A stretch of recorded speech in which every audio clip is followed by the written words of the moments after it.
This is my e-bike I got a couple months ago. It's a Rav Power GTX 2026. I bought it. They didn't send it to me. That would be sick if they sent it to me. Living in Wilmington, e-bikes are so elite for getting down to the beach, especially this time of year. The traffic gets insane. You can't find parking. And if you do find parking, they're going to charge you $1 million to park there for like an hour. E-bikes are the way to go. We'll just bike down, no problem, park it wherever you want. It's so nice. Recently, I bought this little upgrade here. I got this crate from Walmart.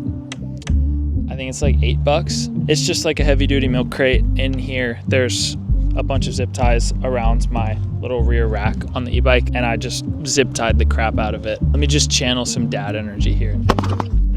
Yeah. No, that ain't going anywhere. No, but for real, the zip ties kind of make it happen. $8 for a nice little e-bike crate. Just be toting all my stuff to the beach in this thing. It's super nice for not having to wear a bag. Put my beach towel, some sunscreen, really anything. Some water, snacks, a little dog, a small dog, but not a white crusty dog.